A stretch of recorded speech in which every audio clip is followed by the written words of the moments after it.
Welcome to First Take. I am Shay Cornett. How the heck did I get stuck here in this studio? Look at Vince. Vince is waking up with us too this morning on First Take because it is very snowy in New York, exactly where Stephen A is not, and neither is Kendrick Perkins. Look at what you guys are missing. Look at the screen. This is what the roof of our building looks like right now. Can you believe this? And yet we still made it here. Good morning, S.A. Allow me, good morning, everybody. Allow me to say a few words, please. First of all, to my man Big Perk, wherever you may be, but obviously it's not in New York. Smart man. Shay, the dedication is admirable, no doubt about that. Vinny, the same to you, but I will remind both of you, when it comes to the purposes of First Take, y'all are rookies. This is what comes with it. When you are in this kind of inclement weather, you understand. I mean, the veterans might find a way to get out there, but y'all being the rookies that y'all are for First Take, this is called paying your dues. I'm very proud of both of you. I'm very proud of both of you. Way to go. So what is this, like one snowstorm and then we're out? And then it's like veteran, I think it's one. Stephen A. with the iguanas out there can't say anything to anybody. My brother, I don't want to hear a thing from you this morning, all right? My goodness. I understand. Like I said, rookies. I mean, I paid my dues for many, many years. I was in Bristol and New York in weather like this. It's y'all turn. All right, fair enough. Perk, I see you got a haircut. We'll get to you in a minute. By the way, Team USA had a historic gold medal win over Canada. Yes. In case you missed it over the weekend, PK Subban will join us shortly to break it all down. But we begin with the NBA last night because the Celtics and the Lakers went to town, and the Celtics just blew them out in LA last night. Jaylen Brown scored 32. Peyton Pritchard had 30, including 6 threes and 8 dimes as the Celtics scored 111 points. They held the Lakers to just 89, their second lowest point total of the season. The Celtics are now 5.5 games behind the Pistons for first place in the East. Meanwhile, Jason Tatum's return is looming. Here was Joe Mazzulla when asked about him practicing with the team last week. So did Jason practice yesterday? He was at practice. Did he participate in any of it?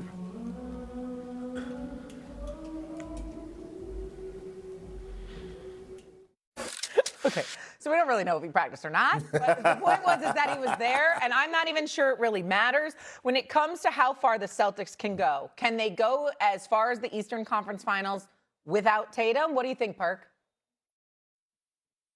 They can go to the NBA Finals without Tatum. One, they have one of the best coaches in the game in Joe Mazzulla. Number 2, they have the best two-way player in the game in Jaylen Brown because no other player in the league is doing what he's doing. Have the most championship experience out of anybody in the Eastern Conference. When you talk about their culture, we saw last night Peyton Pritchard, reigning 6th man of the year, NBA champion, lit the Lakers up for a 30-piece wing dinner, all flats. And here's the crazy thing. They are the most dangerous team in the NBA because they have zero expectations. They are literally playing with house money. And that is a dangerous thing when it comes down to the things that I just highlighted with their culture, the coaching staff that's led by Jaylen Brown, who's the best two-way player in the game. I wouldn't mind it if he said Jason Tatum coming back means that they can go to the NBA Finals, and we know what Jason Tatum would look like if the Celtics were to get to the NBA Finals. But without him, I don't see the Celtics getting through 3 playoff rounds in the Eastern Conference with New York there, Detroit there, maybe Cleveland a half step back. I think that's too much to ask of a guy like Jaylen Brown to play at this type of level without a real secondary score. Like, I know Peyton Pritchard scored 30 last night, but to ask him to do that through multiple playoff series as teams start to scout you and defend you a little bit better, I think that's asking much. I think the New York Knicks, I know Stephen A. walked off the set last week because he was done with them, and I bet you Stephen A. is going to tell us in a few minutes that they pulled him back in. It don't take much. I would not be surprised if the Knicks or the Pistons got past the Celtics. I think any of these 3 teams can get there. I'm just not saying the Celtics, because they don't have the secondary score. Now, I agree with Perk that they have championship DNA. I've really come around on Joe Mazzulla over the past couple of years. I just have to see more, and I have to see Jason Tatum before I'm ready to commit to the Celtics having the ability to get to the NBA Finals. S.A.?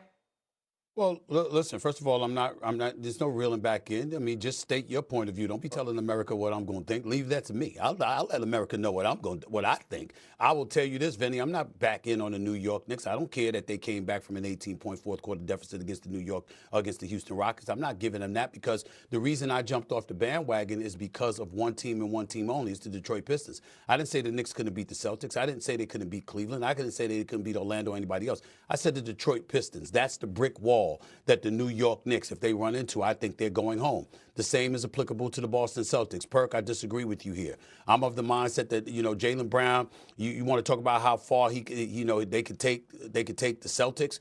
Again, if you're telling me they're not going to face the Pistons, I'd say, hey, you know what? They can take them to the finals. But I'm looking at the Pistons as the best team in the Eastern Conference. And I believe, the team that has beaten the Boston Celtics 3 out of 4 times they've met them this year, despite the fact that Jaylen Brown has averaged 35 against them, I think that it's just too much. I think that the Pistons are loaded, and that's the brick wall that the Boston Celtics would run into as well. So to answer this question, how far can the Celtics go, assuming they don't have to face the Detroit Pistons until the conference finals? I'd say they'd have the capability to get that deep because Jaylen Brown is that dude, and Joe Mazzulla is a hell of a coach, just like Big Perk said. I'm not denying it, no doubt about it. And obviously, when they're clicking on from three-point range, they are something to behold. But I think the brick wall is the Detroit Pistons. So I would sit up here and say the conference finals. That's how far he could potentially take them, even though I would still pick the Knicks over the Celtics. Well, Stephen A. Shea, we're getting soft on first take. We're getting soft because we're letting Vinny off the hook. He still didn't answer the damn question. He didn't answer the question. He gave us all these other hypotheticals, but he didn't answer the question. How far can Jaylen Brown carry the Boston Celtics? We don't know. Can you answer that first? Perk, let me be clear if I didn't answer the question.